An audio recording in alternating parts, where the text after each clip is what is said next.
हाय दोस्तों। तो आज हम आपके लिए लेकर आए हैं प्राचीन भारत का इतिहास, जिसमें कि प्राचीन काल के क्वेश्चंस, टॉप 20 क्वेश्चन हैं, जो कि सभी कॉम्पिटिटिव एग्जाम्स के लिए वेरी वेरी इम्पोर्टेंट हैं। तो चलिए स्टार्ट करते हैं।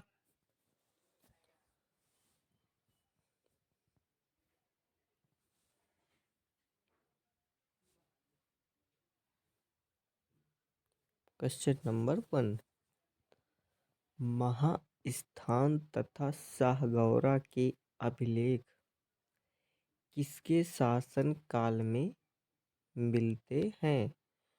तो यह चंद्रगुप्त मौर्य के शासनकाल से मिलते हैं।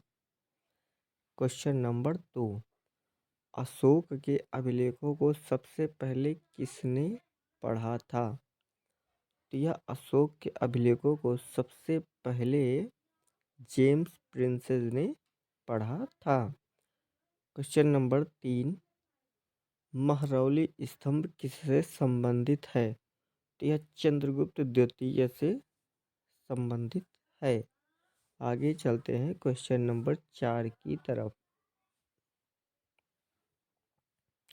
क्वेश्चन नंबर 4, सर्वप्रथम सिक्कों के अध्ययन को क्या कहा जाता है? तो यह सिक्कों के अध्ययन को न्यूमिस्मैटिक या मुद्रा शास्त्र कहा जाता है। तो आगे चलते हैं अगले क्वेश्चन की तरफ। भारत में सबसे पहले स्वर्ण सिक्के किसने चलाए थे? तो यह सोने के सिक्के हिंद यूनानी शासकों ने चलाए थे। अगले क्वेश्चन की तरफ चलते हैं। संस्कृत व्याकरण का पहला ग्रंथ व इसके लेखक कौन है? संस्कृत का पहला व्याकरण अष्टाध्यायी है व इसके लेखक पाणिनि जी हैं। आगे चलते हैं अगले क्वेश्चन की तरफ।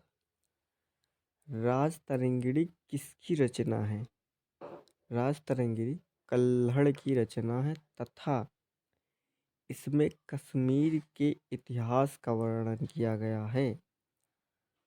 आगे देखते हैं, भूगोल की रचना किसने की थी? तो भूगोल की रचना टालेमी ने 140 ईस्वी में किया था। तो आगे चलते हैं अगले क्वेश्चन की तरफ। अगला क्वेश्चन है, मनुष्य से सबसे पहले किस धातु का उपयोग किया था? तो यह मनुष्य ने, जो पहले के मानव थे, उन्होंने सबसे पहले तांबा धातु का उपयोग किया था। आगे चलते हैं, हड़प्पा सभ्यता व सिंधु सभ्यता की खोज किसने की थी? तो ये दोस्तों बता दें कि हड़प्पा सभ्यता व सिंधु सभ्यता दोनों एक ही हैं, क्योंकि काफ़ी ज़्यादातर स्टूडेंट इसमें कंफ्यूज हो जाते हैं। तो यह एक ही है। तो इसकी खोज दयाराम साहनी ने 1921 ईस्वी में की थी। तो अगले क्वेश्चन की तरफ चलते हैं। अगला क्वेश्चन है, मोहनजोदड़ो की खोज किसने की थी? यह राखाल दास बनर्जी ने 1922 ईस्वी में की थी। अगला क्वेश्चन, हड़प्पा सभ्यता का क्षेत्रफल कितना था? तो इसका क्षेत्रफल 12,99,600 वर्ग किलोमीटर था। अगला क्वेश्चन, मोहनजोदड़ो व कालीबंगा का शाब्दिक अर्थ क्या है? तो मोहनजोदड़ो व कालीबंगा का शाब्दिक अर्थ है कि मोहनजोदड़ो का है मृतकों का टीला तथा कालीबंगा का काले रंग की चूड़ियाँ। इसका शाब्दिक अर्थ है। अगला क्वेश्चन देखते हैं। जैन धर्म के 24वें तीर्थकर कौन थे? तो यह महावीर स्वामी जी थे और प्रथम थे ऋषभदेव और 23वें थे पार्श्वनाथ जी। तो आगे देखते हैं। एलोरा के कैलाश मंदिर का निर्माण किसने करवाया था? तो यह राष्ट्रकूट नरेश कृष्ण प्रथम ने करवाया था। अगले क्वेश्चन को देखते हैं।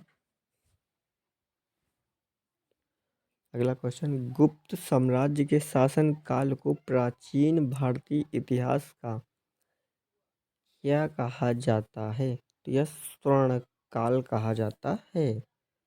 आगे देखते हैं। दशमलव तथा शून्य का अन्वेषण किस काल में किया गया था? यह गुप्त काल में किया गया था।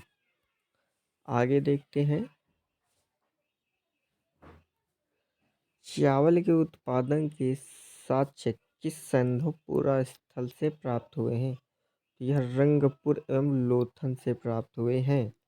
अगला क्वेश्चन, हिंद यूनानी शासकों के संबंध में मुख्य जानकारी हमें किस स्रोत से मिलती है?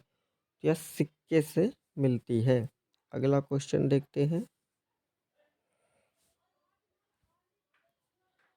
गुप्त वंश का अंतिम शासक कौन था? यह विष्णुगुप्त था, गुप्त वंश का अंतिम शासक। और गुप्त वंश का प्रथम शासक जो था वह चंद्रगुप्त था। और स्वर्ण के सिक्के, स्वर्ण काल को ही गुप्त काल कहा जाता है। तो दोस्तों, कैसी लगी आज की क्लास? आशा करता हूँ कि अच्छी लगी होगी। और प्लीज़ ज़्यादा से ज़्यादा शेयर करें और प्लीज़ सब्सक्राइब करते हैं क्लास को। तो चलिए, चलते हैं। Bye bye.